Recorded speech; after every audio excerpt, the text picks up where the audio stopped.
প্রতিদিন কাজ কাজ আর কাজ, যেন একটা নিরবিচ্ছিন্ন দৌড়। প্রজেক্ট সাবমিট করা, ডেডলাইন মিট করা, এসবের মাঝেই তো কেটে যায় জীবন, তাই না?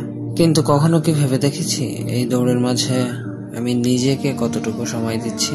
জীবন কি শুধুই কাজের জন্য, নাকি কাজের বাইরেও কিছু আছে? আমি বুঝলাম আমার একটা বিরতি দরকার। শুধু কাজ নয়, নিজেকেও সময় দিতে হবে। তাই সবকিছু রেখে বেরিয়ে পড়লাম। বাইরে আসতেই বুঝলাম প্রকৃতির মাঝে একটা অদ্ভুত রকমের প্রশান্তি আছে। প্রতিদিনের ব্যস্ততার বাইরে একটা দুনিয়া আছে, যেখানে সবকিছু ধীর, একটু অন্যরকম। জীবনটা আসলে নদীর মতো, ধীরে ধীরে বয়ে চলা। আমরা যদি শুধু গন্তব্যের দিকেই তাকিয়ে থাকি, তাহলে চলার সৌন্দর্য কখনোই উপভোগ করতে পারবো না। কাজ করব, স্বপ্ন দেখব, কিন্তু মাঝে মাঝে একটু থামতে হবে, নিজেকে সময় দিতে হবে। কারণ জীবন শুধু গন্তব্য নয়, পথের প্রতিটি মুহূর্ত সমান গুরুত্বপূর্ণ।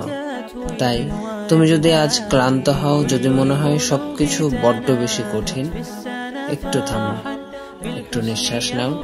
হয়তো জীবন তোমার জন্য একটা নতুন গল্প অপেক্ষায় রেখেছে।